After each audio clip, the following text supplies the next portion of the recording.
안녕하세요. 구독자님들, 저는 말 많고 탈 많은 인생을 살아온 한많은 여자 구독자입니다. 여러분은 혹시 인생과 사랑에 정답이 있다고 생각하시나요? 당연히 없다고 생각하시겠죠. 저 역시 인생에 정답이 없다고 생각하고 살아왔었습니다. 정답이 보이는 인생이라면 이렇게 힘들지도 않았었겠죠. 그런데 요즘 제 가장 큰 고민은요. 같이 길을 잃어버린 제 사랑에 있습니다. 말 많고 탈 많았던 인생이지만 제 인생에 최근 가장 큰 선물이 찾아왔습니다. 이제 8주 정도 된 제 소중한 아이예요. 한창 아이가 생긴 기쁨의 행복만 해도 모자랄 시기에 이런 고민을 하고 있다는 게 뱃속에 있는 아이한테도 너무 미안한 따름이지만 그래도 아이와 저의 좀 더 나은 미래를 위해서 올바른 결정을 내려야 할 시기라고 생각해 이렇게 사연을 제보해 봅니다. 제가 한많은 인생을 살아왔다고 하면 사람들이 안 믿어요. 나이가 몇 살인데 뭐 힘든 일을 겪어봤자 얼마나 겪었겠냐고요. 물론 오랜 세월을 살아오면서 산전수전 다 겪으신 선배님들에 비하면 비할 수 있는 슬픔이나 고통도 아니지만요. 저 역시도 남들에게 쉽게 말하지 못할 그런 사연이 있습니다. 제가 저한테 아이가 찾아왔을 때요. 정말 뛸 듯이 행복했거든요. 저에게도 이제 지킬 수 있는 가족이란 존재가 생겼구나 하고요. 제가 다른 건 몰라도 가족에 대한 애착은 정말 심한 것 같아요. 그도 그럴 게 어렸을 때부터 가족에 대한 애착이 생길 수밖에 없는 상황들이 계속 있었거든요.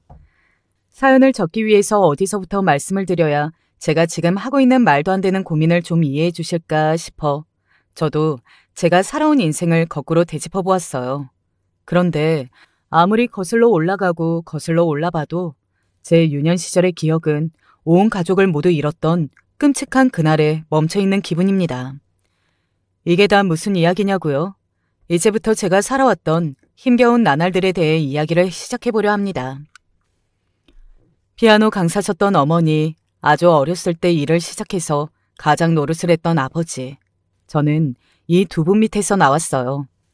두 분 다 형편이 여유로운 편은 아니었지만 제가 기억하는 아버지의 모습은 정말 성실하고 제가 나중에 꼭 결혼을 하게 된다면 딱 아버지의 절반, 아니 절반의 절반만큼이라도 성실한 사람을 만날 수 있다면 그 결혼 생활은 성공하겠구나 그렇게 생각할 정도였으니까요. 혜민아, 삼촌 왔다. 어이구, 우리 혜민이 볼 때마다 이렇게 쑥쑥 커서 다음에 볼 땐 아주 시집가도 되겠소. 또 어쩐 일이야? 뭐 사고라도 친 건 아니지? 이제 우리 예쁜 혜민이 봐서라도 제발 시끄러운 일은 만들고 살지 말자. 형도 이제 형 가족 챙겨야지. 아유, 형은 툭 하면 옛날 일을 들쑤시고 그래. 형수도 보는 앞에서 민망하게. 나 이제 정말 그런 사고 안 칩니다. 요즘 얼마나 열심히 사는데요.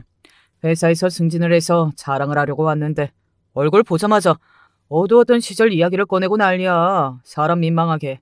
그치, 혜민아? 삼촌이 우리 혜민이 좋아하는 인형을 몇 개나 사왔는지 한번 볼까? 제 어린 시절의 기억에는 삼촌이 늘 함께 계셨어요.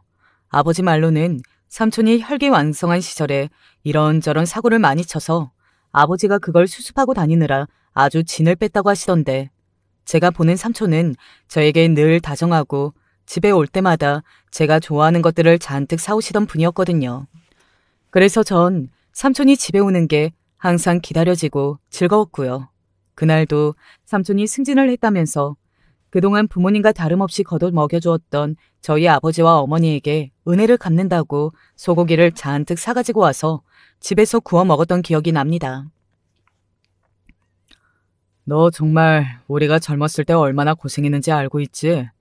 우리는 혜민이 낳기도 전에 네 덕분에 부모 노릇을 해봤다니까. 그냥 하는 소리가 아니라 혹시라도 우리 나중에 나이 먹어서 잘못되기라도 하면 네가 혜민이 보호자 역할 해야 한다. 알겠지? 형님은 왜 그렇게 꼭 다 같이 모여서 밥 먹고 있는 자리에서 재수없는 소리를 하고 그래요. 아유, 혜민아, 삼촌은 나중에 삼촌 애도 혜민이처럼 예쁘게 잘 키울 수 있을까 없을까 벌써부터 걱정이 되는데 너희 부모님은 벌써부터 나중에 삼촌한테 너 맡길 궁리나 하고 있으니 동상이몽도 이런 동상이몽이 없지. 우리 공주님, 이걸 어쩌면 좋니? 그런데요. 아버지는 정말 본인의 한 채 앞을 꿈에서라도 내다보시고 그런 말씀을 하셨던 걸까요? 아니면 부모님과 삼촌, 저 이렇게 네 가족의 단란한 한때를 하늘에서 질투라도 하셨던 걸까요? 정말 말도 안 되게 저희 가족의 행복은 그 이후로 얼마 가지 못해 산산조각 나버리게 됩니다. 그날은 무슨 날이었냐면요. 아버지랑 어머니가 할머니 산소에 갔다 오시는 날이었어요.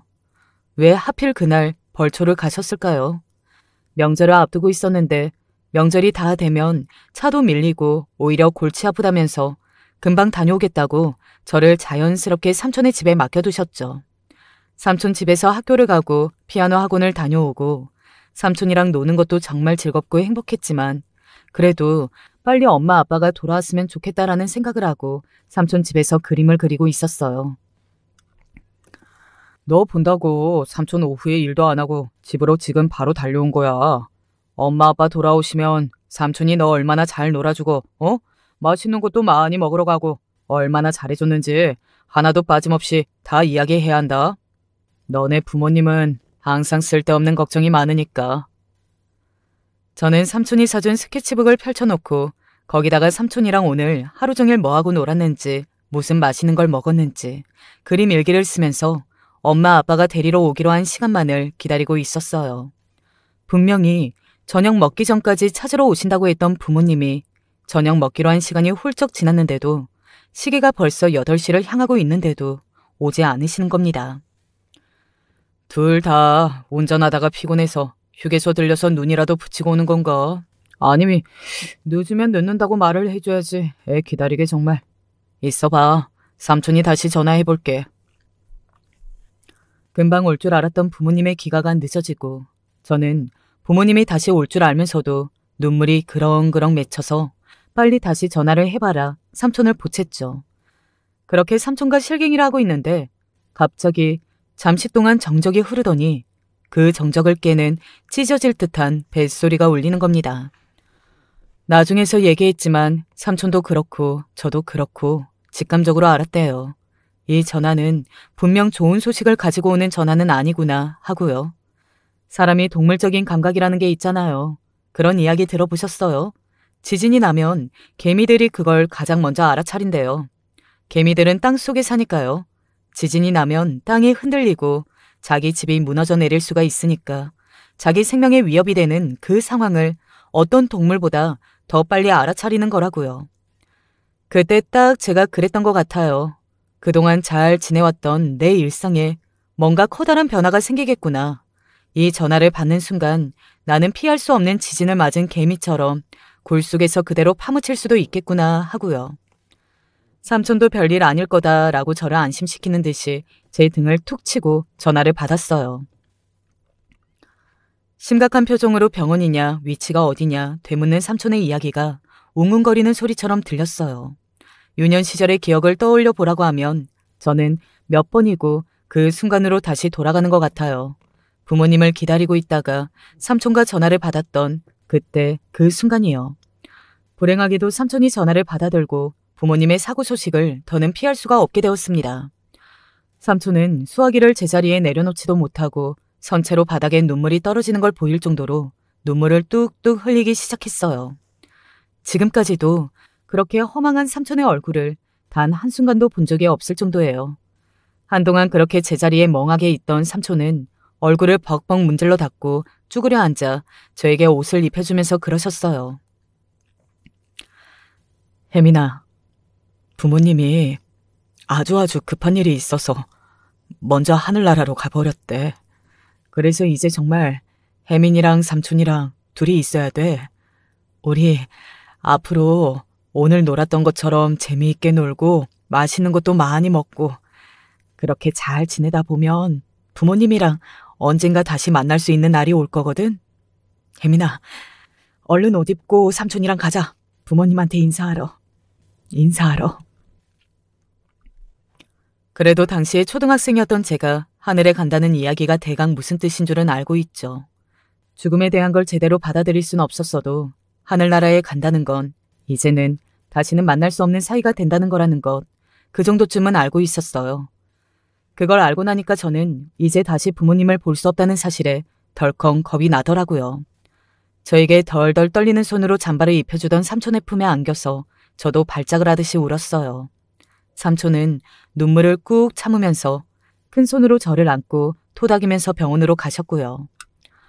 어제까지만 해도 삼촌이랑 잘 놀고 있으라고 금방 돌아올 거라고 했던 부모님은 어쩜 그렇게 사이가 좋으신지 다정한 미소로 웃으면서 나란히 영정 속에서만 만날 수 있었습니다. 이 어린 아이를 두고 어떻게 그렇게 허망하게 갈 수가 있냐면서 빈소에 찾아오는 사람들마다 저를 끌어안고 토하듯이 울다가 돌아갔어요. 그렇게 저는 한날 한시에 부모님 두 분을 동시에 잃어버리게 되었습니다. 빗길에 졸음 운전을 하던 트럭이 그대로 부모님을 덮쳤대요. 삼촌 편으로 합의금 아닌 합의금, 사고 보상금을 전달할 거라는 이야기를 했지만 삼촌 역시 이제 와서 이게 다 무슨 소용이냐면서 울면서 서류를 바닥에 집어 던졌죠. 정말 믿기지 않는 끔찍한 날들이었어요. 부모님이 돌아가시기 전에 삼촌과 했던 약속이 있잖아요. 혹시라도 본인들이 잘못된다면 삼촌한테 저를 친딸처럼 키워달라고 했던 그 부탁이요. 사실 어린 나이에도 불구하고 그것도 덜컥 겁이 나는 거예요. 삼촌이 나랑 같이 안 살겠다고 하면 어떡하지? 삼촌은 결혼도 안 했는데 나 같은 딸을 키울 수가 있나? 그 어린 머리통으로 이런 생각들을 했었다니까요. 제 걱정이 무색하게 삼촌은 그날부터 저를 정말 친딸처럼 키워주셨습니다. 아빠라는 소리는 죽어도 안 나오지. 그래. 하늘에 계신 아빠가 내가 아빠 호칭까지 뺏어가면 얼마나 서운하겠냐. 아빠 소리는 안 해도 돼. 이제 삼촌이랑 둘이서 행복하게 잘 살자. 남아있는 우리가 씩씩하게 잘 사는 게 부모님한테 효도하는 길이야, 임마. 삼촌은 참 다정한 사람이었어요. 전 삼촌이랑 지내면서 삼촌의 어린 시절, 그리고 저희 부모님의 어린 시절 이야기를 참 많이 들으면서 컸던 것 같아요. 부모님이 혀를 내두를 정도가 맞긴 맞더라고요. 삼촌은 정말 별의 별걸 다 해봤대요. 뭐 나이트에서 삐끼도 해보고 지금 생각해보니까 어린애를 붙들고 정말 별소리를 다 했다 싶긴 하네요. 우리 삼촌. 돈도 크게 빚져서 원양어선도 타보고 그렇게 가족들이랑 일반적으로 연락을 끊고 한 1년 배를 타고 돌아왔는데 저희 아버지가 어떻게 찾았는지 삼촌을 울면서 찾아왔대요. 네가 무슨 사고를 쳐도 좋고 빚을 얼마나 져도 상관없으니 가족 사이의 인연만 끊지 말아달라고요. 부모님 돌아가시고 동생이라고는 너 하나밖에 없는데 너까지 잃고 나면 자기는 앞으로 어떻게 살아야 하냐고 부두에서 저희 아버지가 울고불고 삼촌에게 매달리셨대요. 그렇게 삼촌이 말썽이란 말썽은 다 피우고 돌아다녔는데 아버지는 뭐가 예쁘다고 그걸 다 받아주셨대? 야, 엄마. 그러니까 삼촌이 지금 은혜 갚으려고 너를 뼈 빠지게 기르고 있는 거 아니냐. 뭐 말은 그렇게 했어도 그때 아버지가 울면서 찾아와서 빌었던 게 삼촌 입장에서도 큰 충격이었던지 그때부터 정신을 차려서 제기를 하기 시작했대요.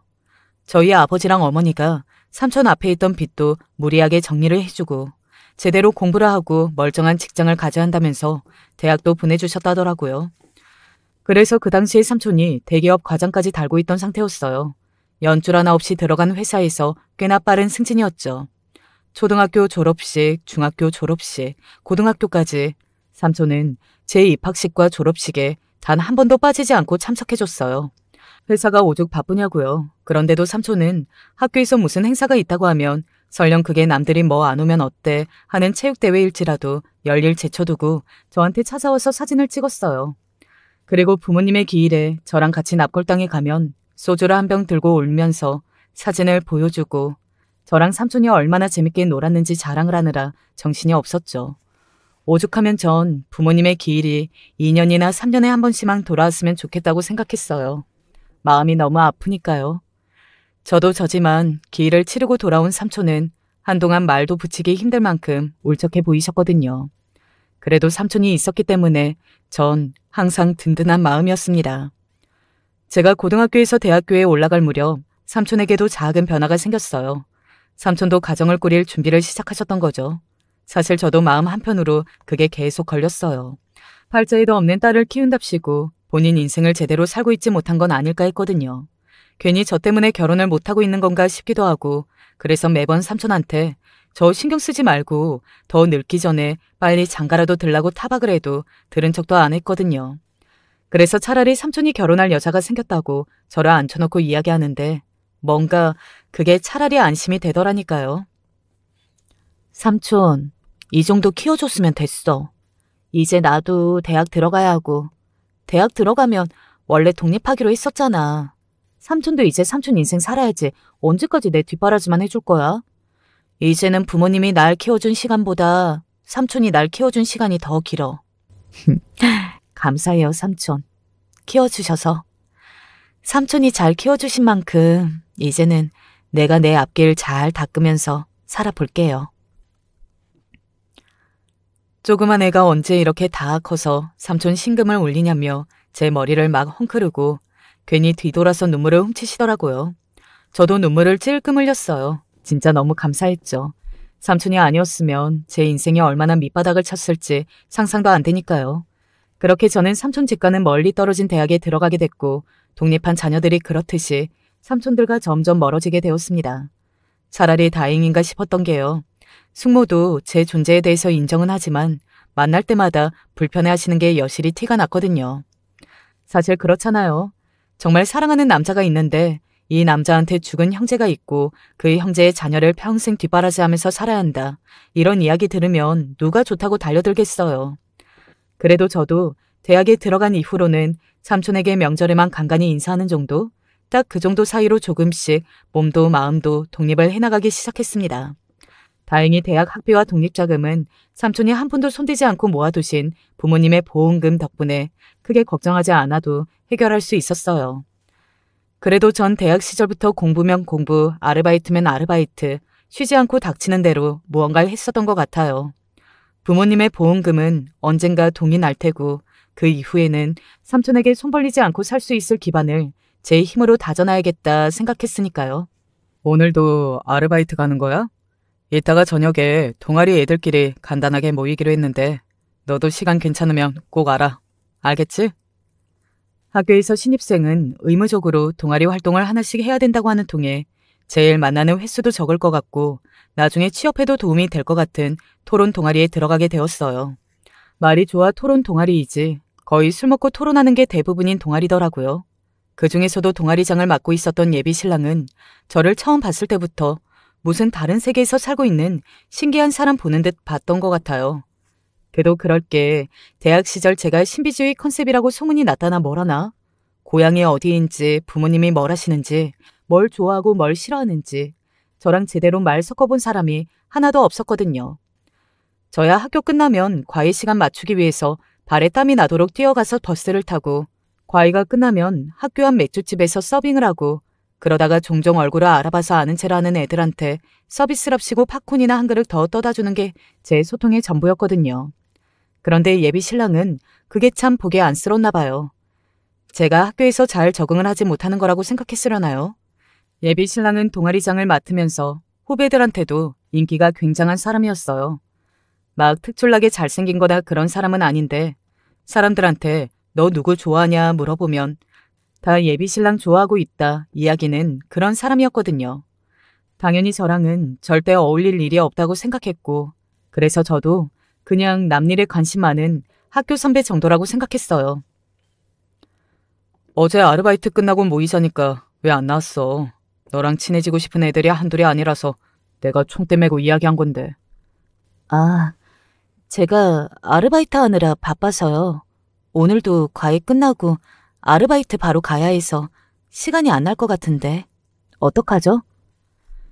그리고 참 다정한 사람이다라고 생각했죠. 제가 친구들이랑 어울릴 시간도 없이 바쁘게 일을 하는 게 뭔가 말 못할 집안의 사정이 있나 보다 생각했나 봐요.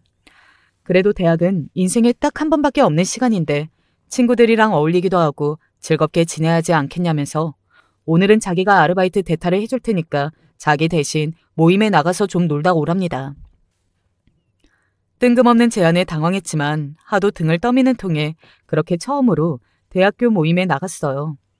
예비 신랑이 미리 이야기를 해놓는지 처음 보는 친구들도 스스럼 없이 다가와서 저에 대해 궁금했던 것들을 이것저것 물어보기 시작했고 저도 처음으로 대학생 같은 생활을 예비 신랑 덕에 처음으로 해볼 수 있었죠. 마냥 즐겁고 신났습니다.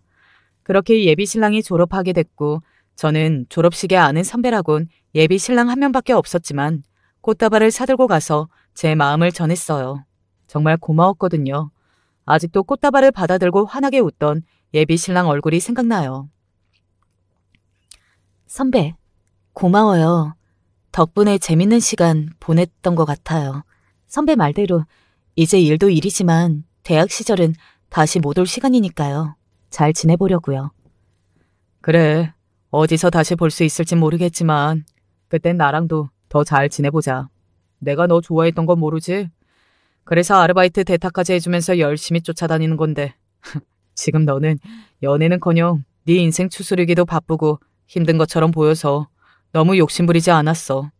다음에 만날 땐 좀 더 의젓해져서 서로 도움을 줄 수 있는 그런 위치에서 만나자. 갑작스러운 예비 신랑의 고백에 당황했지만 이제 학교를 떠나고 나면 어디든 만나기 힘든 사람이니까요. 아쉬운 마음이 컸지만 그 마음도 접어두고 그렇게 예비 신랑을 떠나 보냈습니다. 그런데 사람 인연이라는 게 참 신기한 게요. 만날 사람은 어디서든 만나게 되나 봐요. 저는 동아리 선배들을 통해서 예비 신랑이 이름난 회사에 취업했다는 소식을 전해 듣게 됐고 그 회사는 저에게 너무나도 익숙한 이름의 회사였어요. 그곳은 바로 삼촌이 계신 곳이었거든요. 너 요즘 취업 준비는 잘 돼가냐? 뭐 청년 실업이 어쩌고 말이 많던데. 너네 숙모도 안 그런 척하면서 너 은근히 많이 걱정한다. 어디 가고 싶은 회사는 정했고. 그게 삼촌이 있어서 그런 건 아니고 삼촌네 회사 한번 써보려고. 좋은 곳이잖아. 나도 분명 거기서 할 수 있는 일이 있지 않을까 하고. 야, 엄마, 너 삼촌을 뭘로 보는 거야? 삼촌, 그래도 그 회사에서 일한 지가 지금 몇십 년이야. 너 삼촌 직급을 알긴 아냐? 삼촌이 상무야, 상무. 네가 거기서 일해보고 싶다고 하면 인턴이든 뭐든 꽂아줄 수 있는 정도 위치 된단 말이야. 삼촌의 이야기에 저는 손사래를 쳤어요. 예비 신랑이 그랬던 것처럼 저도 제 힘으로 스스로 최선을 다해 이뤄내는 모습을 다시 만나면 꼭 보여주고 싶었거든요. 상무인 삼촌 두고도 제대로 써먹을 줄 모르는 애라며 타박했지만 삼촌도 그런 제 태도에 은근히 뿌듯한 눈치셨어요.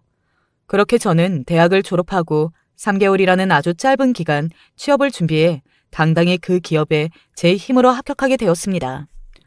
출근을 하기 전날 얼마나 떨렸는지 몰라요. 그 넓은 회사에서 또 우연히 예비 신랑을 다시 만날 수도 있을지 모른다는 기대감이 있었거든요. 그땐 뭐 그런 개념이나 있었겠어요. 회사가 얼마나 넓은지 부서가 또 얼마나 많은지 막상 가보니까 예비 신랑 얼굴은 코빼기도 안 보였을 뿐더러 그 얼굴 찾으러 다닐 시간조차 없더라고요. 신입사원이니 일이 얼마나 많았겠어요. 매일같이 야근을 하기 일쑤였죠. 삼촌은 제가 일을 잘하고 있는지 궁금하다면서 사무실에 종종 내려와 보셨는데 저야 그렇다고 쳐도 상무님이 내려오신다고 하면 온 부서가 비상인 게 당연한 거 아니겠어요?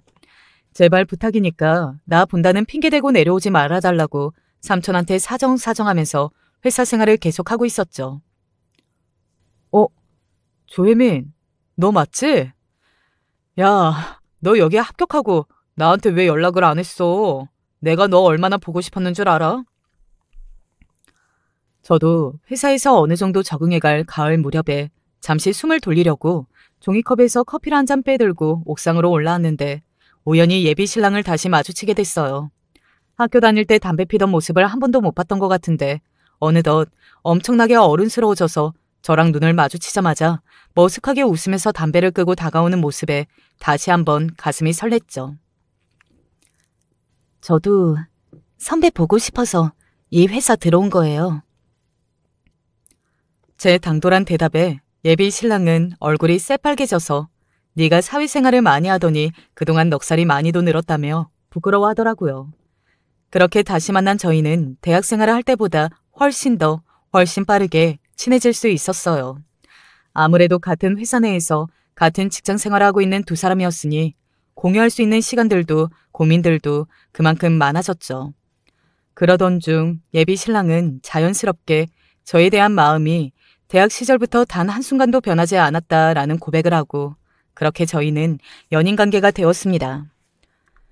제가 참 후회되는 게 살면서 이 사람 저 사람 다 만나보지 못한 거 그게 참 후회가 돼요. 뭐 예비 신랑 한 명 만났으면 됐지 누굴 또 만나고 싶어서 그러냐 이런 말씀을 하시겠지만 그게 아니라 사람들이랑 관계를 많이 못 맺어봐서 이게 이 사람이 나를 함부로 대하는 건지 소중하게 대하는 건지 그런 것들을 배울 시간이 부족했던 것 같아요. 그것도 사람을 많이 만나보고 사랑받기도 상처받기도 하면서 정보가 쌓여야 새로운 사람을 만났을 때 아, 이 사람이 나를 아껴주는구나. 아, 이 사람이 나한테 지금 상처를 주고 있구나. 알 수 있는데 말이에요. 제가 뜬금없이 왜 이런 이야기를 꺼내냐고요?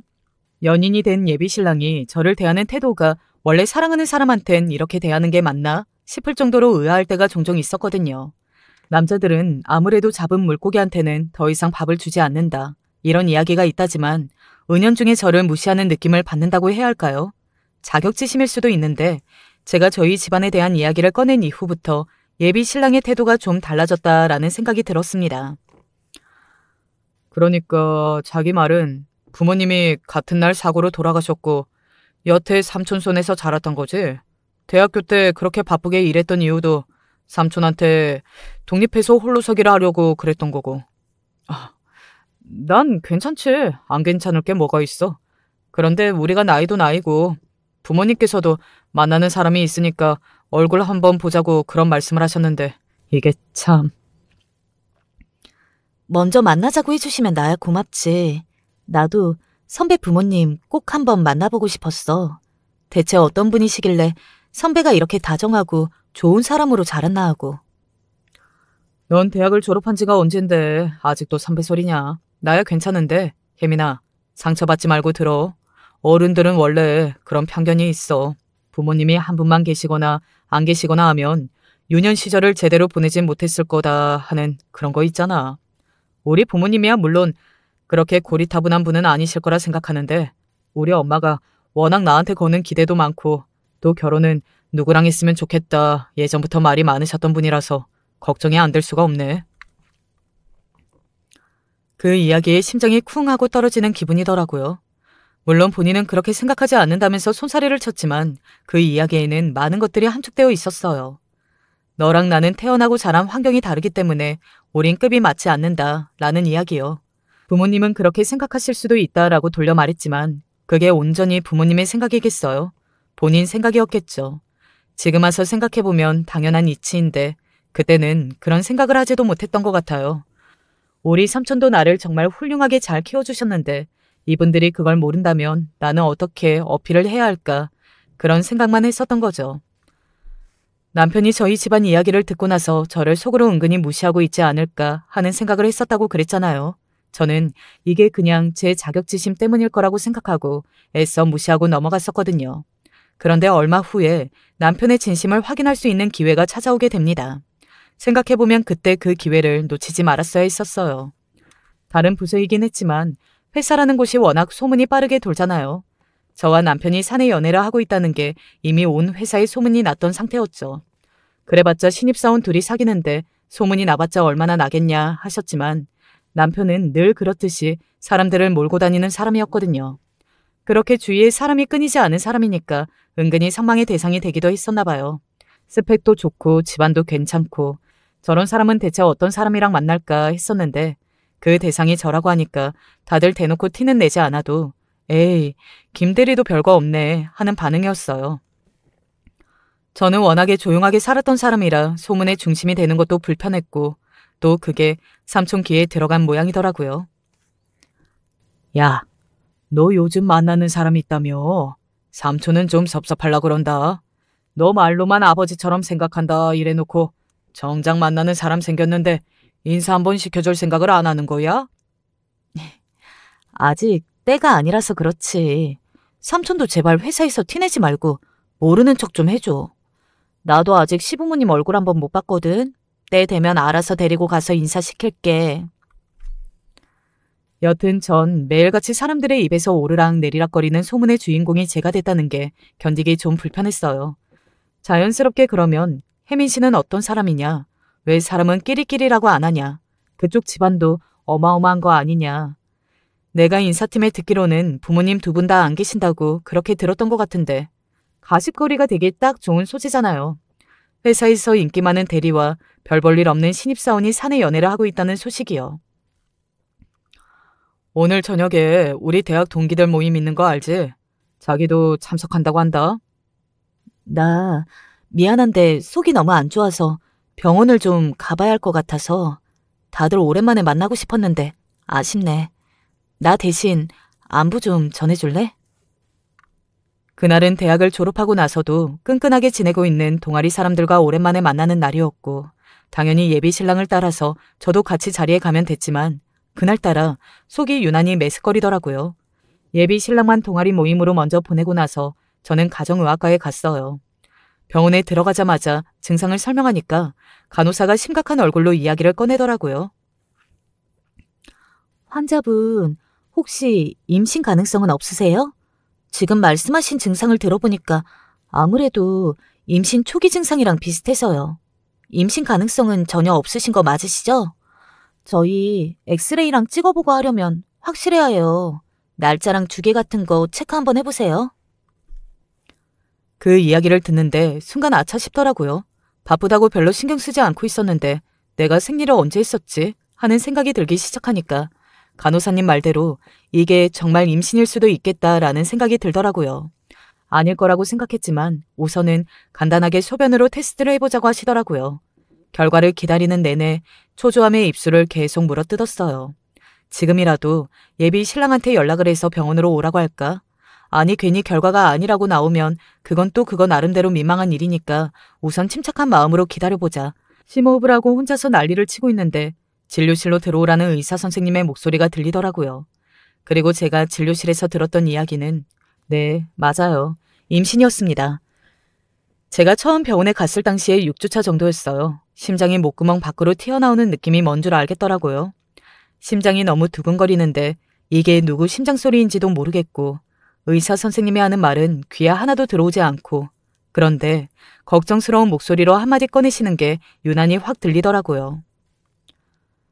다음번엔 아이 아빠랑 같이 오세요. 임신 초기니까 스트레스가 정말 치명적이에요.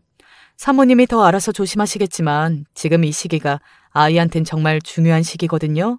좋은 것만 듣고 좋은 생각만 하세요. 그게 사모님한테도 아이한테도 좋은 일이에요. 그렇게 덜덜 떨리는 손을 붙잡고 생각을 했어요. 이 사실을 삼촌한테 먼저 이야기를 해야 하나? 누구한테 이야기를 하고 뭐부터 준비를 해야 하지? 갑자기 막막한 기분이 확 밀려오더니 눈물이 왈칵 쏟아질 것 같더라고요. 그래도 이런 순간에 가장 먼저 떠오르는 건 예비 신랑의 얼굴이었어요. 제 임신이 사실이라면 누구보다 기뻐할 사람이었고 그리고 의사 선생님이 이야기해 주신 대로 아이의 아빠니까요. 누구보다 먼저 이 사실을 알아야 할 사람이라 생각했죠. 한창 즐거운 시간을 보내고 있는지 연락을 아무리 해도 받지를 않더라고요. 아직 모임이 끝나기에는 이른 시간이었기에 모임 장소로 가면 예비 신랑을 만날 수 있을 것 같아 바쁘게 걸음을 옮겼어요. 어떤 반응일까, 좋아할까, 기뻐할까, 가는 길에 혼자서 오만 생각을 다 했던 것 같아요. 그리고 약속 장소로 들어가기 전에 안에 누가 있는지 우선 고개를 쓱 빼서 살폈죠. 혹시라도 아는 얼굴이 있으면 따로 좀 불러달라고 부탁을 하려고요. 그런데 그때 제 귀에 들렸던 건 예비 신랑의 목소리였어요. 물론 그 내용은 제가 지금 사연으로 옮겨졌기도 싫을 정도로 말도 안 되는 이야기들이었지만요. 그래서 선배 진짜 조혜민이랑 결혼하는 거예요? 와, 난 진짜 선배가 조혜민이랑 잘 될 거라고 상상도 못했잖아. 다들 선배는 나중에 재벌집으로 장가드는 거 아니냐 그런 이야기도 왜 우리 사이에 소문 돌고 그랬었는데 너네 기억나? 결혼은 무슨. 야야, 잔들 들어 한 잔 마시게. 넌 꼭 여자친구 없는 자리에서 여자친구 이야기를 해야겠냐? 네 말대로 재벌집에 장가드는 거 아니냐고 그런 이야기까지 나올 정도의 사람이었는데 남자라면 좀 더 배포를 크게 가져야 하지 않겠어? 연애는 연애고 결혼은 결혼인 거지. 새삼스럽게 뭐 너네랑 이런 이야기를 하고 있냐. 야, 마셔. 예비 신랑의 충격적인 이야기에 저는 입을 다물 수 없었어요. 항상 저한테 다정한 태도로 일관하던 사람이었는데 제가 없는 자리에서 마주한 예비 신랑의 다른 얼굴은 제가 예상했던 대로 은근히 저희 집안과 저를 무시하는 태도를 보여주고 있었으니까요. 여기서 굳이 저 자리로 들어가서 분위기를 깨는 것도 말이 아니겠다 싶어서 도망치듯 그 자리를 빠져나오려고 했습니다.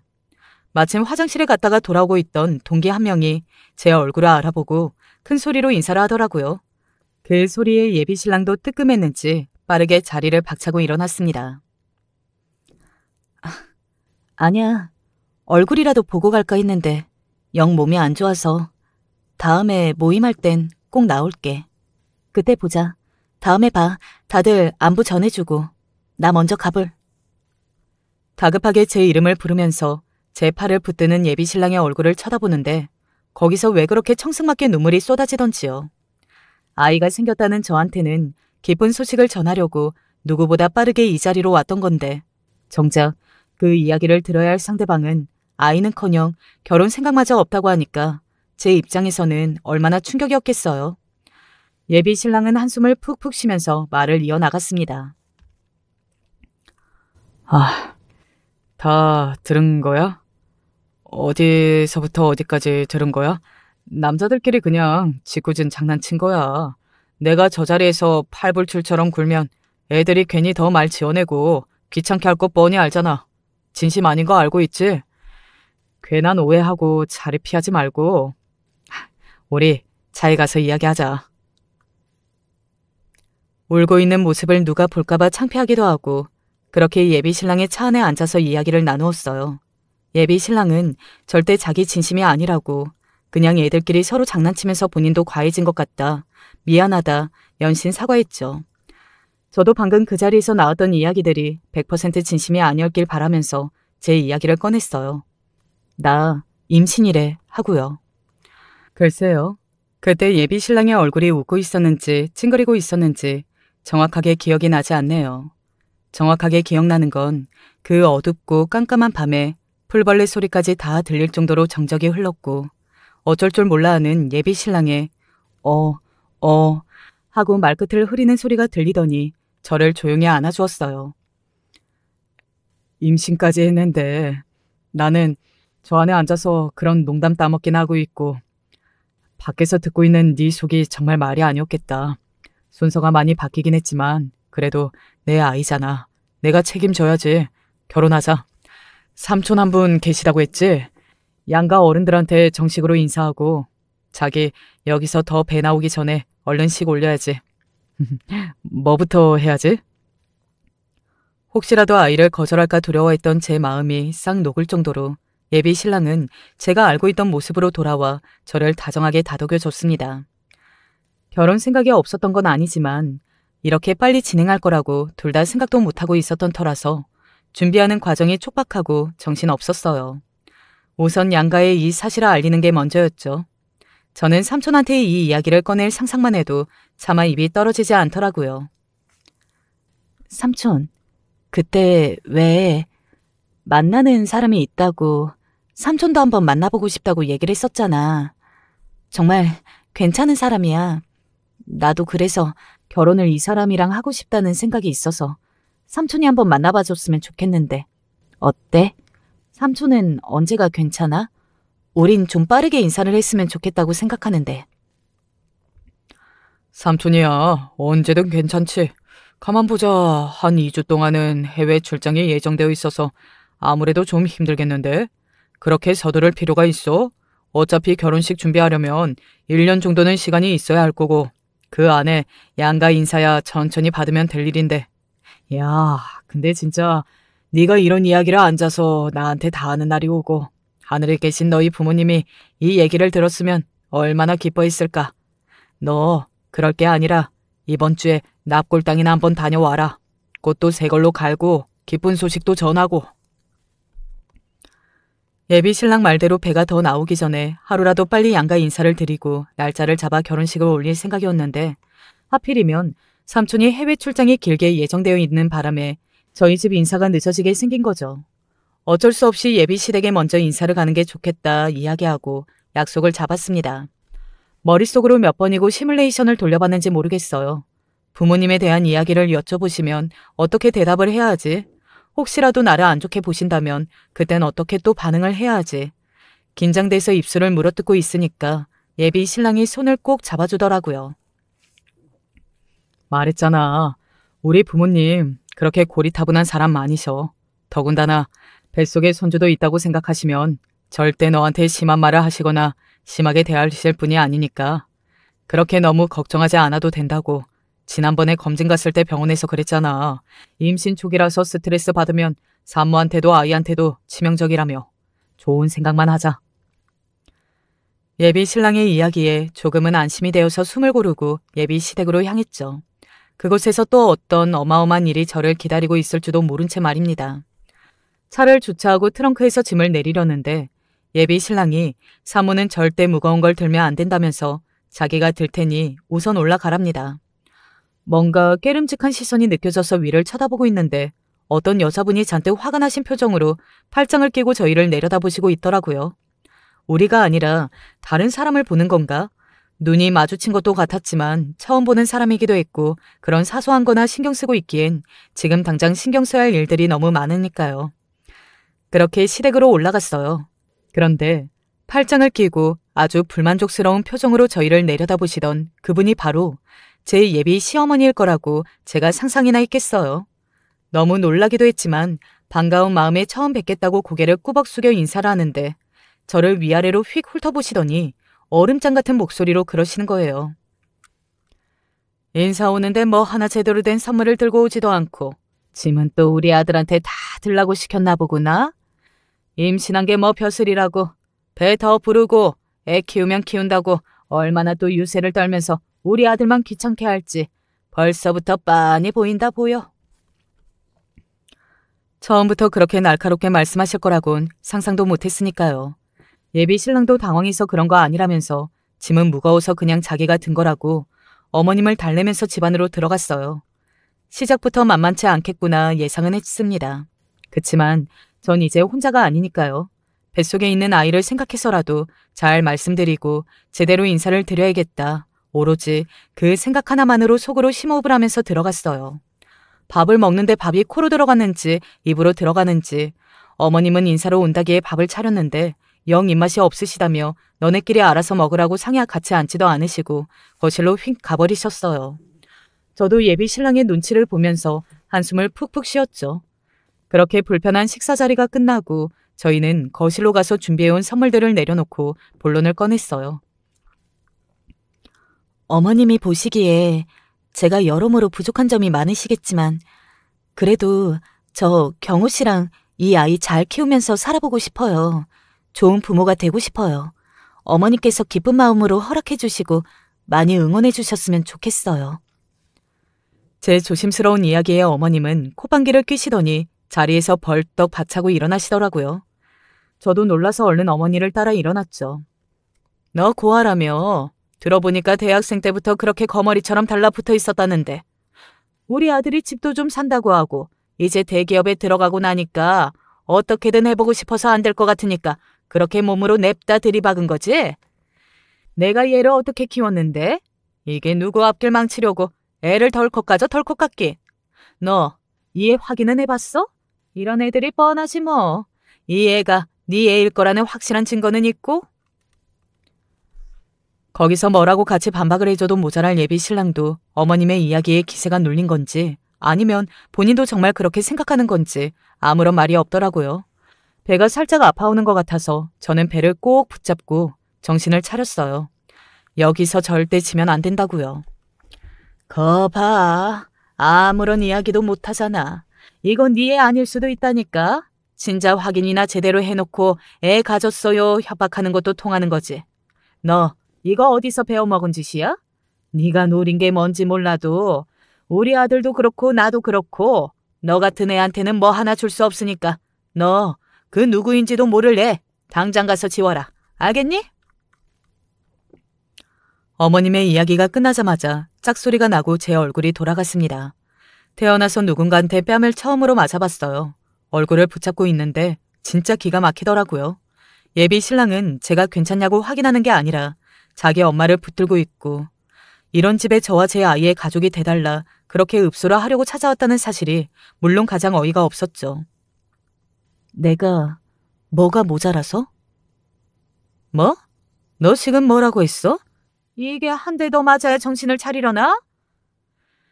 내가 뭐가 모자라서 니네 아들한테 매달려. 야, 넌 지금 니네 엄마한테 달라붙어 있을 때니? 이 뱃속에 있는 거 니 애야. 지금 니 애 가진 여자가 니네 엄마한테 뺨을 맞았다고. 내가 고아에 가진 것도 없어서 니네 아들한테 달라붙었다고? 미안한데 우리 삼촌이 니네 아들이 다니고 내가 다니고 있는 그 회사 상무야. 아줌마가 끔찍하게 아끼는 그 아들. 이제부터 우리 삼촌이 앞길 꽉 막아줄 거니까 그런 줄 알아. 너도 눈치껏 회사 빨리 뜨던지 해라. 내가 은근히 네가 나 무시하고 있는 거 모를 줄 알았어? 앞으로 네 회사 생활이 잘 안 풀릴 것 같다 하면 그건 다 너랑 니네 엄마 탓이니까 업보구나 하고 그러려니 해. 제 말에 두 모자는 눈을 동그랗게 뜨고 입만 벙긋벙긋 거리더니 그래도 눈치가 빠른 쪽이 먼저 납작 엎드리더라고요. 자기가 뭐 제대로 알아보질 못했다면서 미안하다나요? 자기 아들이 잘못되는 건 끔찍하게 싫었나 본지 예비 시몰한 인간이 갑자기 제 앞에서 무릎을 꿇고 싹싹 비는데 얼마나 어이가 없던지요. 아줌마, 내가 왜 아줌마랑 똑같이 안 때린 줄 알아? 똑같이 때리면 정상 참작밖에 안 되잖아. 내가 임은 나서는 순간 아줌마 아들뿐만 아니라 아줌마도 임산부 폭행죄로 고소해서 앞길 아주 꽉 막아줄 거거든? 나 만쳐놓고 어디서 글러먹다 온 줄 모르는 자식이라고. 그렇게 나랑 내 자식 눈에서 피눈물 나게 했으면 아줌마랑 아줌마 자식 눈에서도 피눈물 날 각오 정도는 해야 하지 않겠어? 이제는 거의 제 다리를 붙들고 한 번만 용서해달라고 비는 두 인간들을 뒤로 하고 그 집을 나왔습니다. 지금은 어떠냐고요? 삼촌에게도 솔직하게 이 사실을 이야기한 상태예요.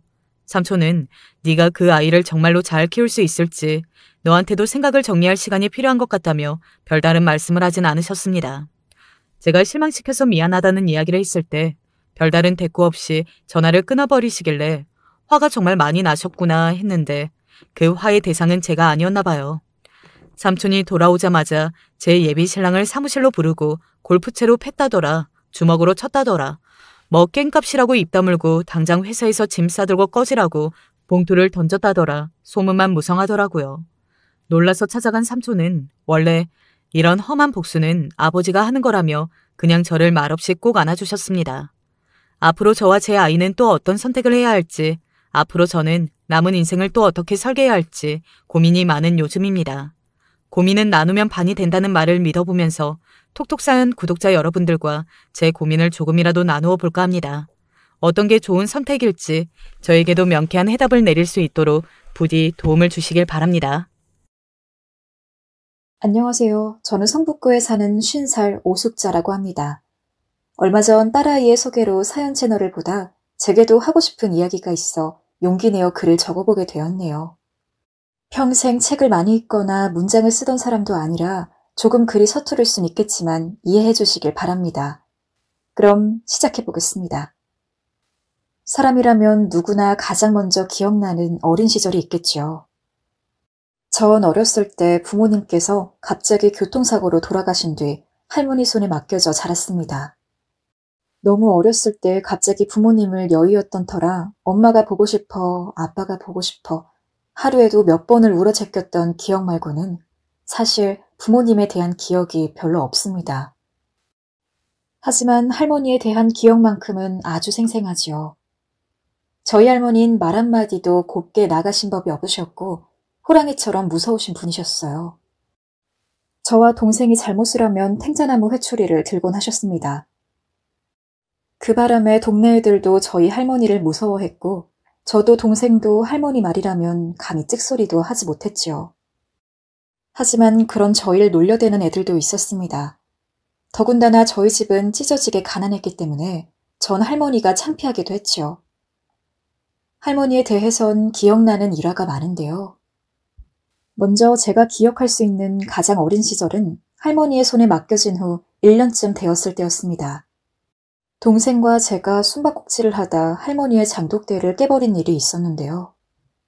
그때 할머니께선 어찌나 불같이 화를 내시던지 저흰 그 어린 나이에 3시간 내내 손을 들고 눈물을 삐죽삐죽 흘리며 마당에 앉아 있었어야 했습니다. 그리고 그때 할머니를 향해 들었던 감정은 원망이었지요. 저희를 못살게 굴고 모질게 대하는 할머니가 너무 무섭고 싫어서 정말이지 동생과 함께 이 집을 뛰쳐나가고 싶었습니다. 하지만 차마 할머니께는 대들지 못해 입만 삐죽 내밀었습니다. 저는 할머니가 너무 싫어서 얼른 다정한 큰아버지나 작은아버지가 와서 저희를 데려가길 바랬습니다.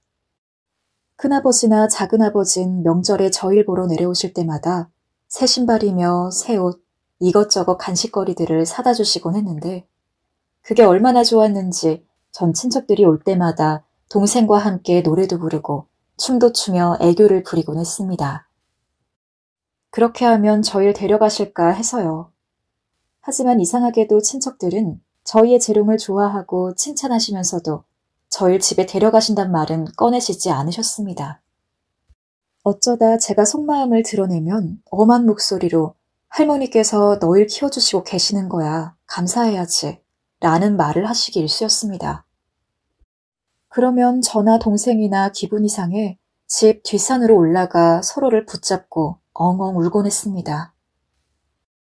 나도 가난한 여기 말고 좋은 데 가서 좋은 옷 입고 서울 애들이랑 놀고 싶은데 매일 똑같은 할머니 밥 먹기 싫은데. 전 당시 책 읽는 걸 좋아해서 친구들에게 책을 빌려보곤 했는데 제 처지가 그 어느 소설 속 주인공보다 비참하지 않을 수가 없었죠. 그러던 어느 날이었습니다. 제 어린 9살 인생을 더 비참하게 하는 사건이 벌어지고 말았습니다. 소풍날이었는데 매일 제 도시락 반찬을 가지고 놀리는 친구와 짝꿍이 된 것이었어요.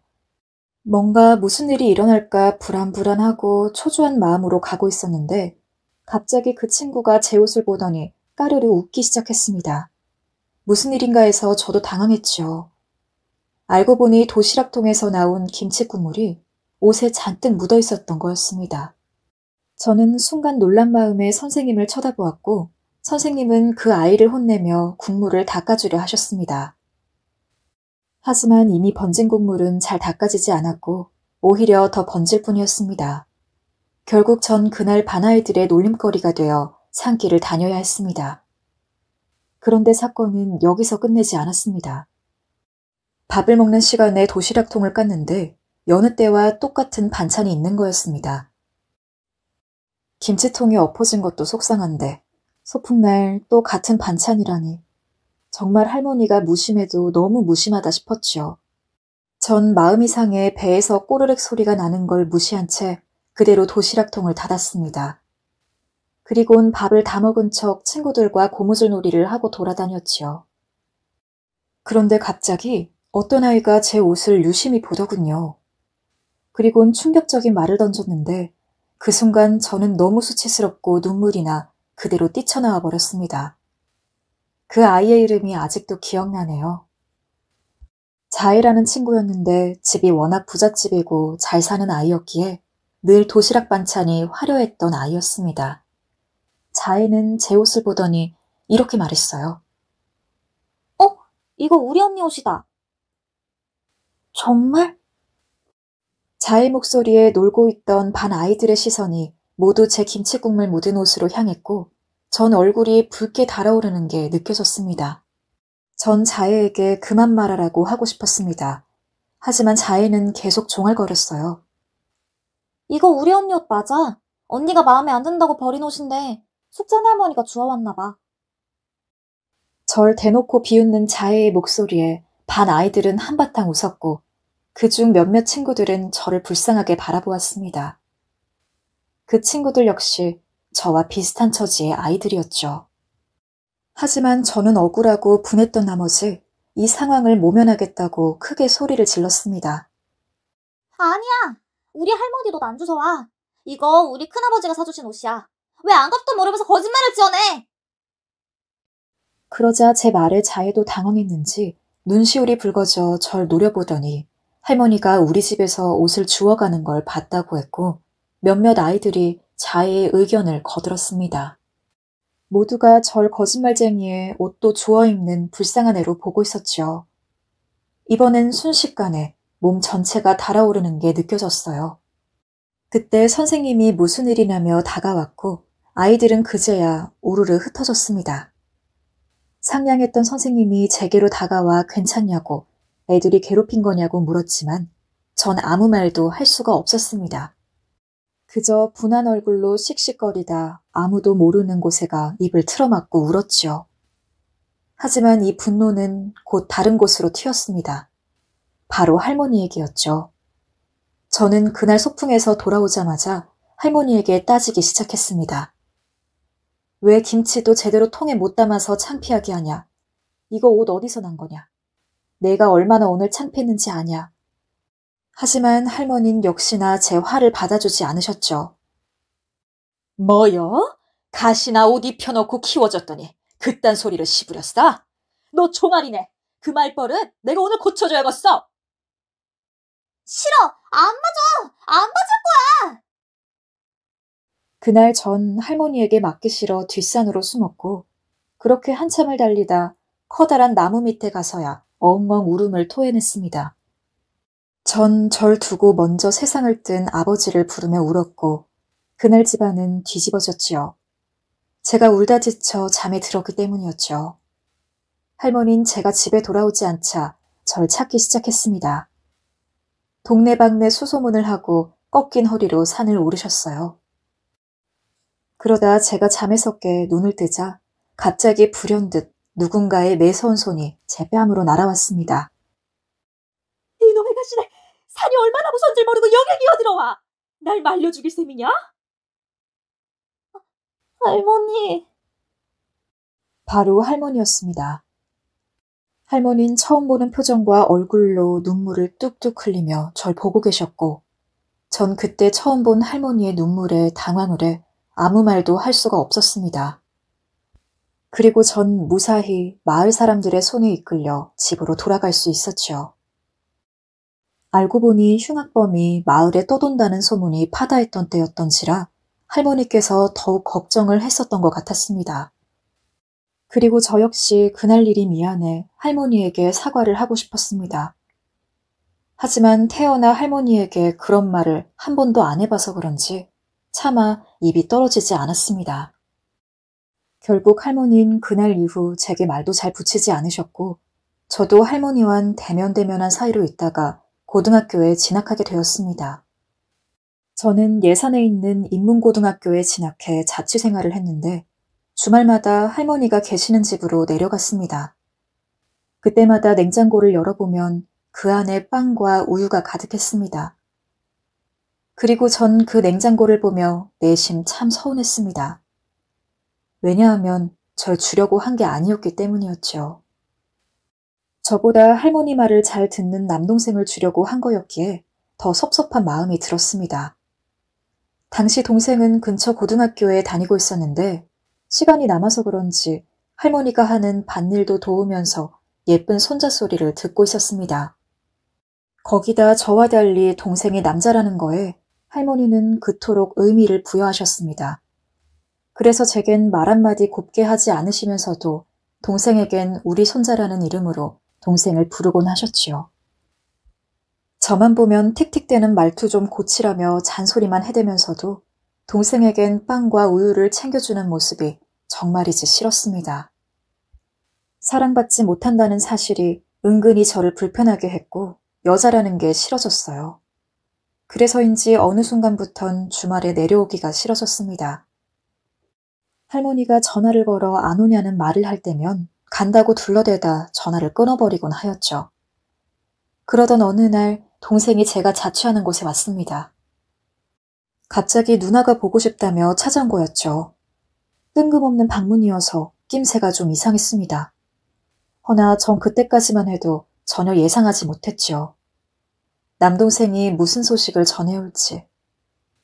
남동생은 먼저 시골집에서 싸온 과일들을 방에 놓더니 어떻게 지내고 있냐 물었습니다. 잘 지내지. 뭐 별일 없어. 공부하느라 정신이 없는 것뿐이야. 그래? 혹시 누나 할머니한테 뭐 들은 거 없지? 할머니? 저는 남동생이 꺼낸 말에서 이상한 기류를 눈치챘습니다. 분명 무슨 일이 있는 게 분명했어요. 무슨 일 있지? 빨리 말해봐. 그게... 얼른! 사실 할머니가 아프셔.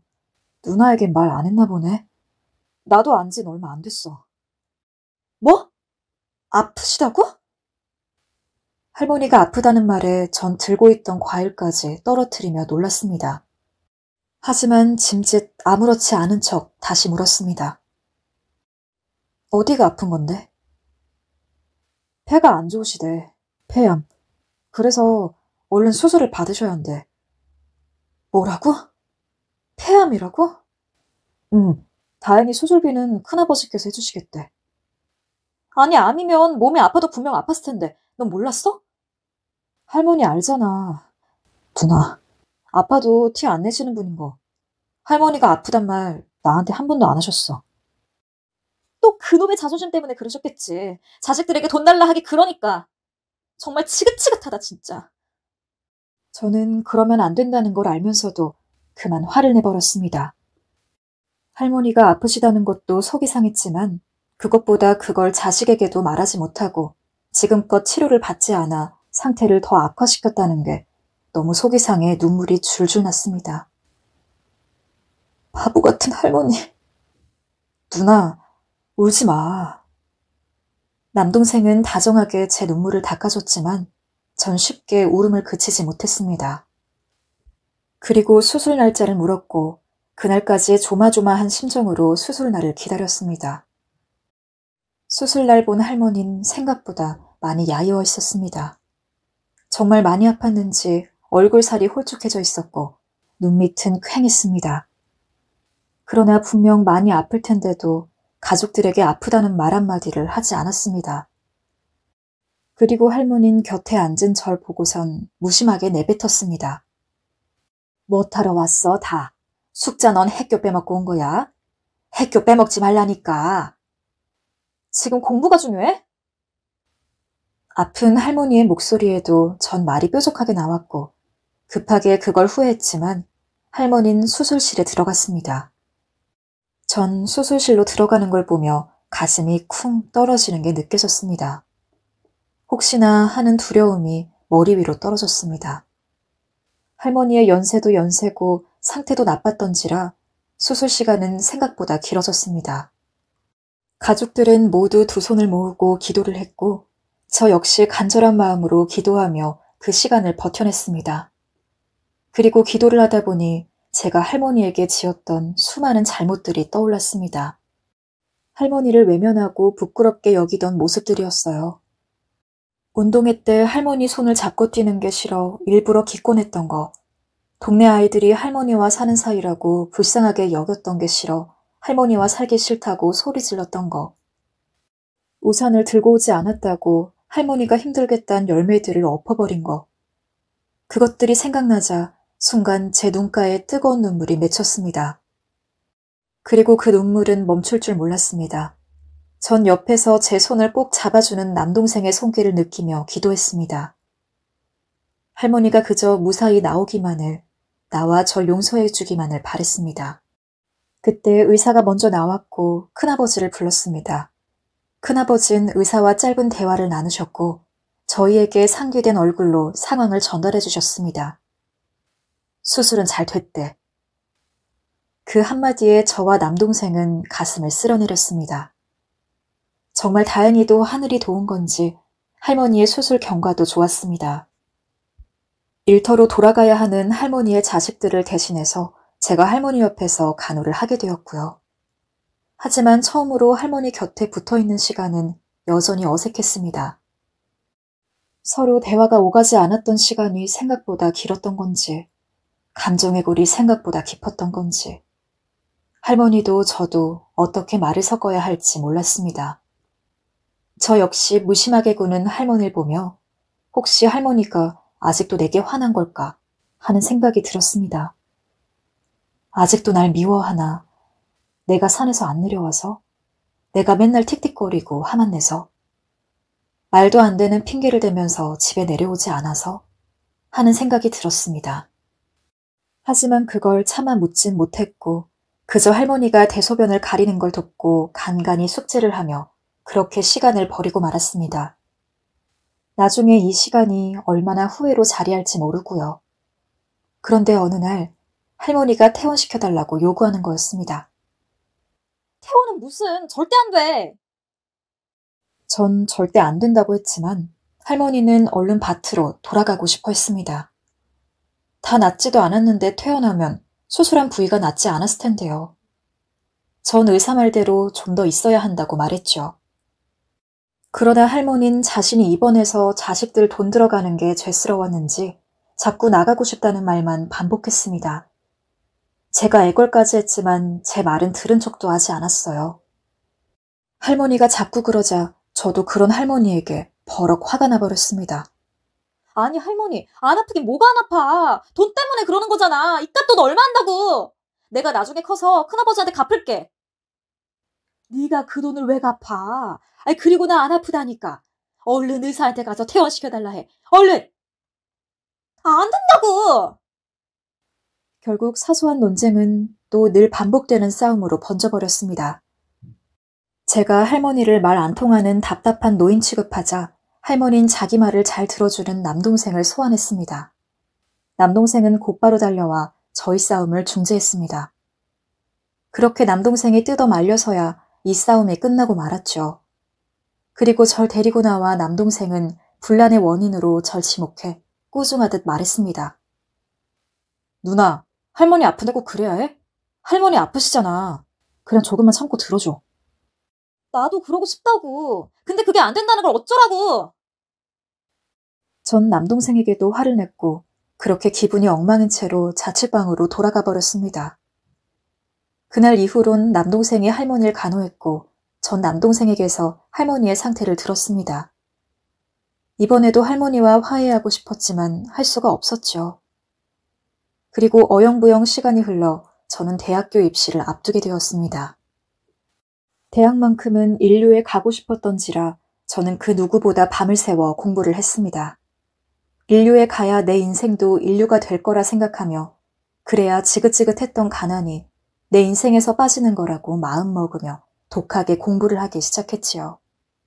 가끔 남동생으로부터 안부 전화가 오거나 할머니가 누나 소식을 궁금해한다는 말을 듣긴 했지만 저는 할머니에게 전화를 해도 어차피 서로 할 말이 없어 머뭇거리다 끊을 걸 알기에 연락하겠다는 거칠애 같은 말만 하곤 전화하지 않았습니다.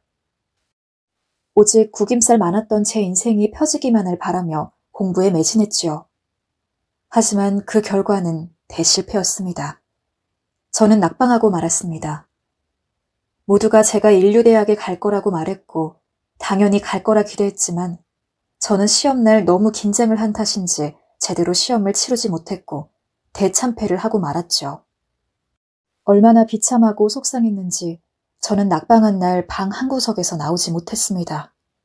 밥도 먹지 못했고 씻지도 않았습니다. 오로지 계속 잠만 잤습니다. 잠에 들며 모든 게 잊힐 거라 생각하며 계속 잠에 빠졌습니다. 누군가 제 대학 입시 결과를 물어올까 봐 겁이 났고 저조차도 이 현실을 인정하기가 힘들었습니다. 그때 너무 어려 인류대학에 들어가지 못하면 제 인생도 지금처럼 끔찍하게 가난할 거라는 망상에 빠져 있었으니까요.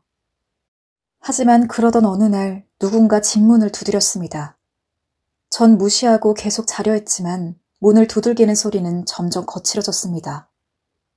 결국 옆집에 사는 사람이 문 열라고 소리를 치자 저는 어쩔 수 없이 밖으로 나갔습니다. 그러자 놀랍게도 그 자리엔 남루한 행색의 할머니가 있었습니다. 제가 걱정되어 이 먼 곳까지 온 게 분명했습니다. 하지만 제 입에선 퉁명스러운 목소리가 나왔고 할머니 역시 똑같은 목소리로 받아쳤어요. 왜 왔어? 왜 왔긴? 할머니는 제 방 안으로 들어와 방을 한번 둘러보셨습니다. 방 안은 당연히 안 치운 음식물과 벌레들이 함께 뒹구는 쓰레기장이나 다름이 없었죠. 할머니는 그 방을 보더니 한숨을 푹 쉬곤 사는 꼬라지가 왜 이러냐며 크게 성을 내셨습니다. 그리고는 어김없이 잔소리를 한바탕 하시면서 저를 대신해서 방 안을 치우기 시작했습니다. 전 제발 그냥 반찬만 놔두고 가라고 했지만 할머니는 도무지 말을 듣지 않았습니다. 모든 걸 잊고 잠을 자고 싶은데 할머니란 방해꾼이 와서 시끄럽게 하니 저는 정말이지 미칠 것 같았습니다. 말 그대로 미칠 것 같았어요. 왜 내 마음을 몰라주나 싶었습니다. 그래서 전 그만 참지 못하고 할머니에게 소리를 질렀습니다. 나가라고, 나중에 와! 고깟 대학에 떨어졌다고 이러고 사는겨? 뭐라고? 그깟 대학? 할머니가 뭘 알아! 하지만 그 순간 왜 또 할머니에게 불똥이 튀었는지 모르겠습니다. 전 할머니에게 내가 얼마나 노력한 줄 아냐고, 할머니가 안겨준 가난 벗으려고 얼마나 발버둥 쳤느냐고 아냐고, 그걸 아느냐고 고래고래 소리를 질러댔습니다.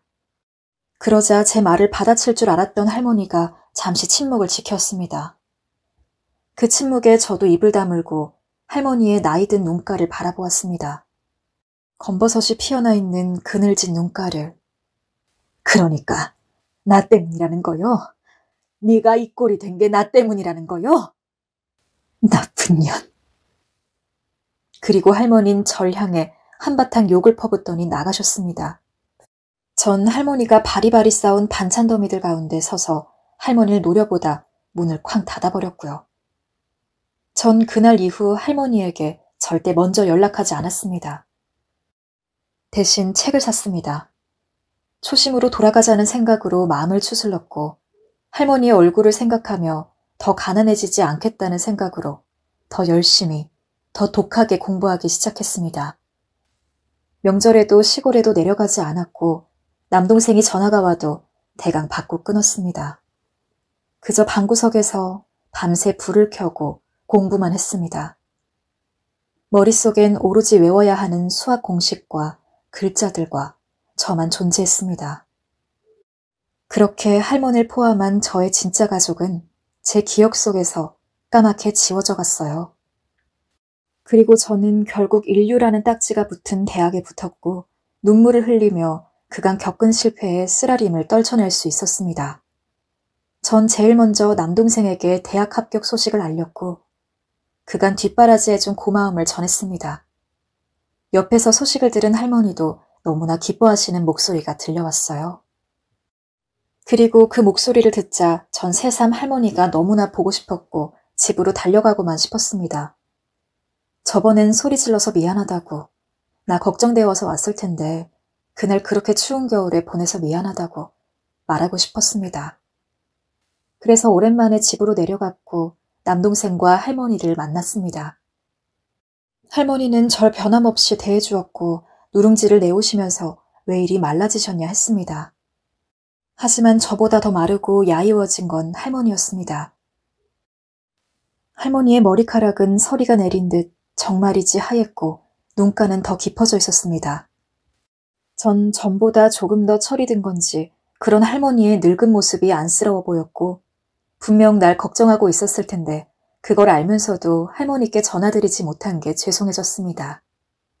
전 그날 남동생과 할머니와 함께 따뜻한 저녁을 먹고 내리는 눈을 바라보며 오랜만에 도란도란 이야기를 나누었습니다. 모두 이 집에서 있었던 추억이었죠.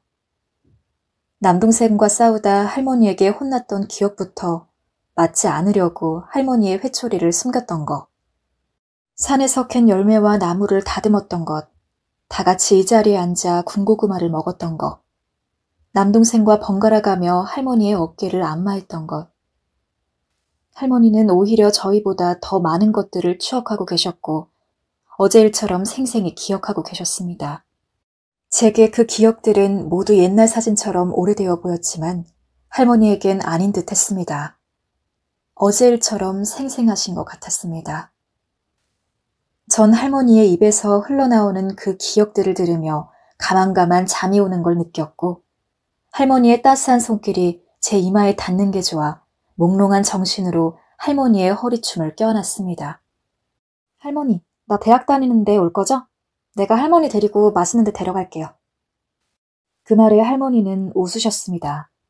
할머니의 그런 밝고 환한 미소는 오랜만이었습니다. 그날 고향집에서 겨우 하룻밤이었지만 드디어 할머니와 화해했다는 생각에 전 너무나 기뻤습니다. 마음의 짐이라도 던 듯했습니다. 늘 나쁜 손녀로 살아온 것 같았는데 그 짐에서 해방이라도 된 것 같았어요. 하지만 이 행복이 얼마나 찰나의 행복이 될진 생각지 못하고 있었습니다. 바로 할머니께서 제가 대학에 입학한 후 얼마 안 있다 벌어진 일이었습니다. 그날은 제 인생에서 절대 잊지 못할 날이 되었습니다. 할머니로부터 여기에 온다는 전화가 걸려왔고 저는 알겠다고 한 뒤 준비를 서둘렀습니다. 그리고 횡단보도 앞에 서서 할머니를 만났습니다. 할머니는 그날따라 예뻐 보였어요. 서울에 와서 손녀딸 만나겠다고 한껏 꾸민 모습이었습니다. 오랜만에 화장도 한 듯 했고 머리도 곱게 빗겨져 있었죠. 전 그런 할머니를 보자 그간 대학 생활로 고단했던 피로가 풀리고 저절로 미소가 지어지는 게 느껴졌어요. 얼른 할머니를 만나 깨어나 드리고 싶었습니다.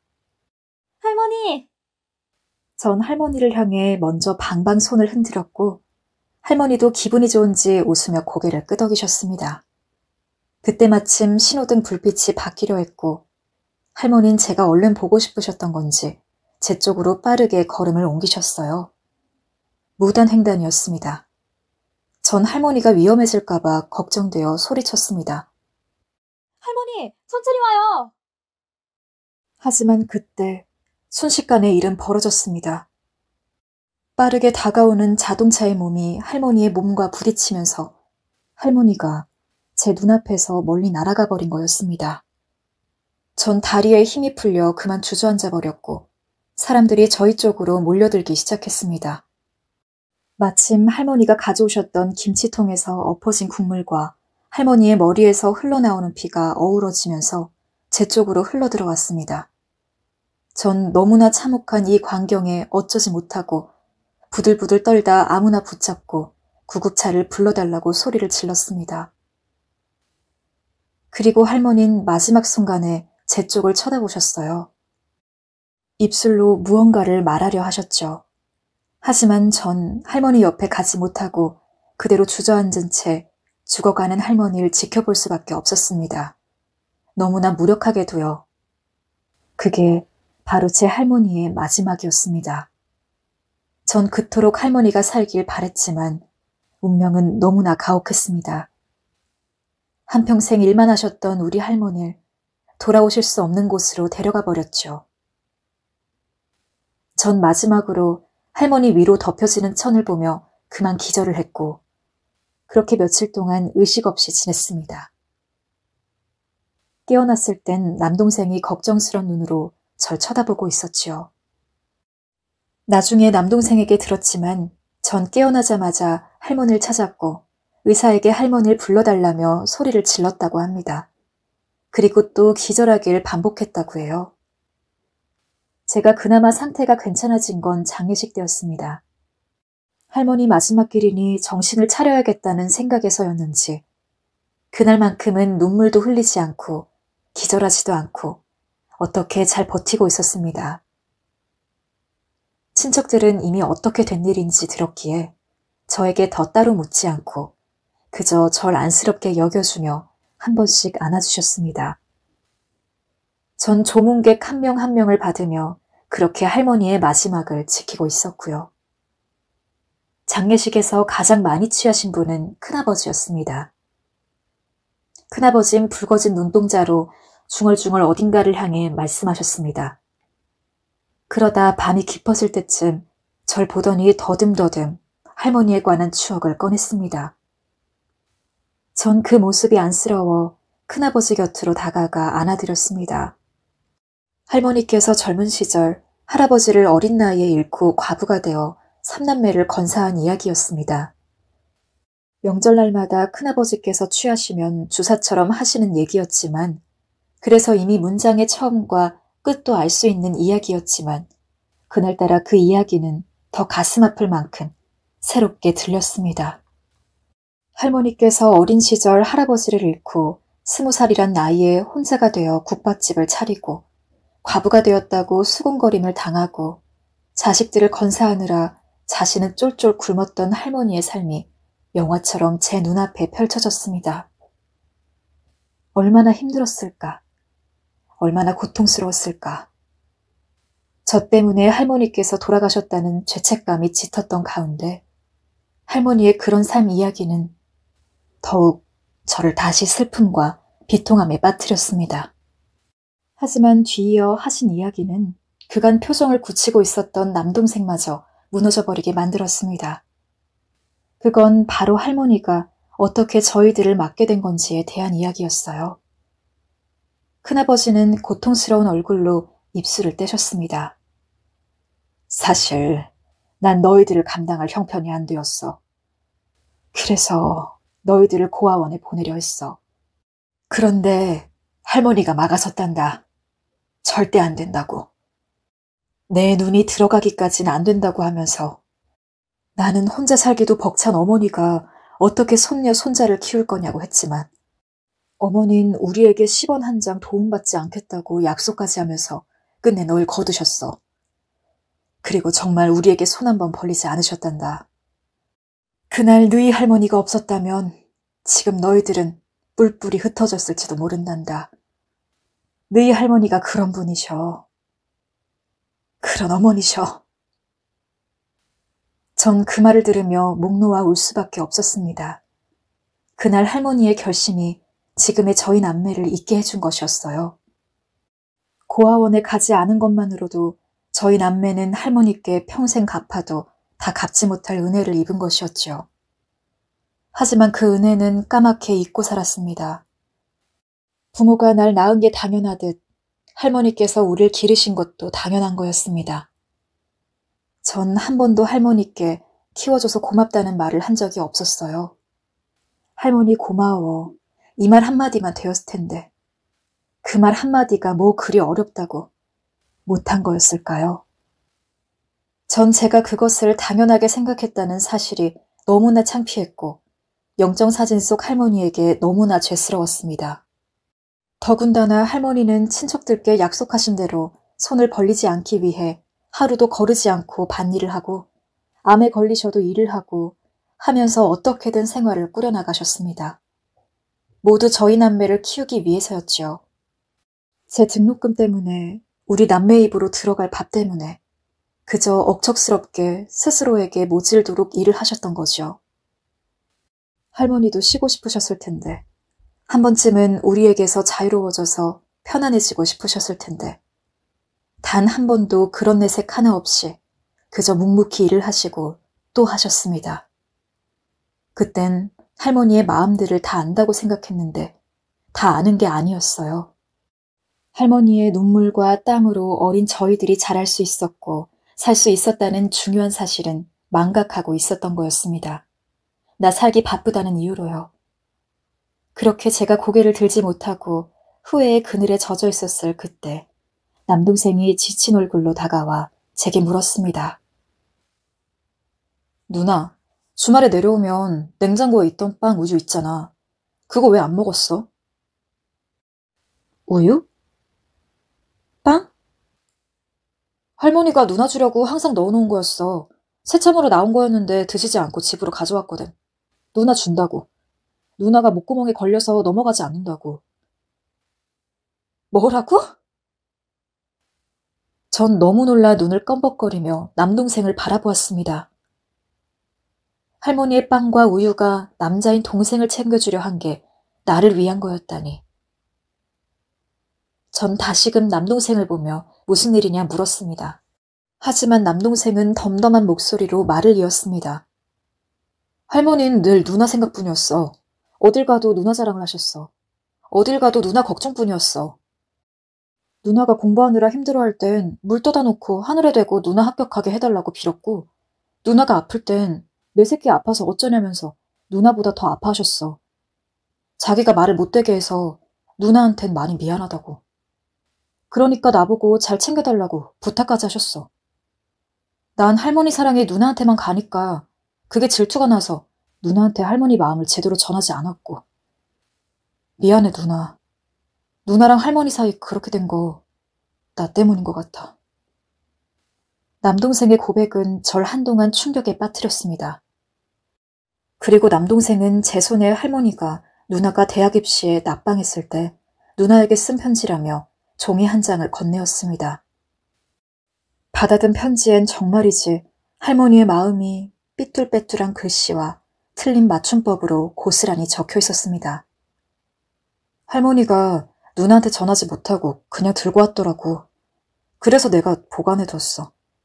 읽어봐. 그 편지를 본 순간 불현듯 그날의 기억이 떠올랐습니다. 할머니가 반찬을 가지고 집에 왔는데 제가 모진말로 나가라고 밀어내어 할머니와 크게 다툰 날이었지요. 그래서 할머니를 빈손으로 보낸 날이었죠. 전 한 손으로 입을 틀어막곤 그 아픈 날의 글씨들을 읽어나가기 시작했습니다. 우리 숙자야, 나 많이 미웠지. 내가 네 남동생만 좋아한다고 생각해서 많이 섭섭했지. 그런데 숙자야, 할머니는 널 사랑하지 않는 날이 없었어. 할머니는 우리 숙자가 제일로 소중하고 귀해. 넌 누가 뭐래도 내 새끼여. 넌 뭐든 할 수 있고 뭐든 될 수 있어. 그러니까 불안해하지 말고 하던 대로 해라. 할머니가 널 키우면서 얼마나 네가 자랑스러웠는지 모르지? 할머니는 네가 뭐래도 자랑스러웠어. 그런데 숙자 네가 드세서 혹시나 네 아버지처럼 사고라도 치고 다닐까봐 할머니가 겁이 나서 그래서 말을 나쁘게 했어. 미안하다. 우리 새끼 가슴에 못 박아서 미안해요. 다 할머니 잘못이니 할머니를 미워해요. 할머니가 모자라서 그려. 그래도 숙자야, 넌 너무 귀한 존재니 할머니는 네가 하루하루 열심히 살았으면 좋겠다. 그래서 할머니 같은 사람 말고 더 좋은 사람, 대단한 사람이 되었으면 좋겠어. 우린 숙자는 할 수 있어. 할머니 손녀니까.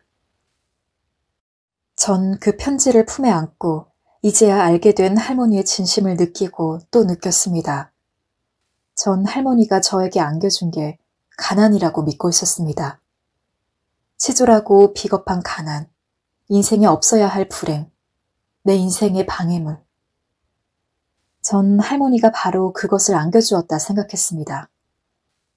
하지만 할머니는 저희에게 가난을 안겨주신 게 아니었습니다. 맛있는 과자를 못 사줘 미안하다며 문주를 붙여주시고 개떡을 쪄주시고 가마솥 누룽지에 설탕을 발라주시던 할머니. 저희에게 한없이 베풀 줄 아는 사랑, 그 아름다운 단어를. 그 누구도 흉내낼 수 없는 단어를 선물해 주시고 간 거였습니다.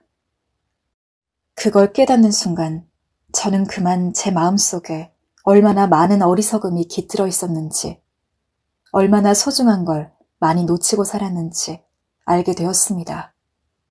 제가 할머니에 대해 가졌던 수많은 오해들을, 절 향한 할머니의 사랑을, 할머니의 죽음을 뒤로 한 후에야 온전히 느낄 수 있게 되었습니다. 그리고 저 역시 할머니를 너무도 사랑하고 있었던 사실을, 그래서 그 사랑을 무척이나 갈구했다는 걸 알게 되었습니다. 전 그대로 편지를 품에 안은 채 바닥에 엎드려 그만 오열을 하고 말았습니다. 남동생도 그런 제 몸 위로 쓰러져 함께 울었지요. 할머니의 장례식을 치르고 난 후 전 새 삶을 시작했습니다. 할머니의 말씀대로 단 하루도 허비하지 않도록 노력했어요. 하루하루를 소중하게 여기려 했고 더 이상 가난이란 단어에 집착하지 않게 되었습니다. 남동생은 할머니의 집에서 그대로 살면서 농사일을 계속해 나갔습니다. 그렇게 시간이 흐르다 보니 어느덧 남동생도 장가를 가고 저도 시집을 가 아이를 낳고 중년의 나이가 되었네요. 할머니를 잃은 게 엊그제 같은데 말인데 세월은 무심하게도 너무나 빠르게 흘려버렸습니다. 사실 오늘 할머니 기일입니다. 그래서인지 그때의 편지를 품고 있으면서도 유독 할머니가 더 그립고 마음이 사무치게 아파오네요. 이젠 중년이 되어버린 절 보면서 할머니는 무슨 생각을 하실까요? 대견하다고 해주실까요? 고생했다고 말해주실까요? 부디 그래주셨으면 좋겠습니다. 지금의 제 인생을 돌아보면 할머니는 오래전 가고 없었지만 할머니와 함께 산 날은 부단히도 말았습니다. 인생이 절 힘들게 할 때마다 할머니 사진을 꺼내보며 버텼고 편지를 꺼내보며 앞으로 나아가려고 노력했습니다. 그리고 할머니의 자랑스러운 손녀라는 걸 기억하려 했고 그 힘으로 인생을 버텨왔습니다. 할머니는 저와 늘 함께였어요. 그리고 오늘 사연을 보내면서 저는 다시 할머니가 제 곁에 있음을 느낍니다. 마지막으로 이 사연 채널을 빌려 할머니에게 하고픈 말을 전하자면, 할머니, 저 역시 할머니를 사랑하지 않는 날이 없었어요. 그동안 절 이렇게 이쁘게 길러주셔서 고맙습니다. 언젠가 제가 할머니께서 계신 그곳으로 간다면 그 길목에 꼭 있어주세요. 할머니를 다시 만날 그 날을 기다리고 있겠습니다. 꽃으로 태어나 들풀로 살다 가신 나의 강인한 여자, 나의 사랑하는 할머니, 김혜자 할머니, 감사합니다. 영원히 사랑합니다.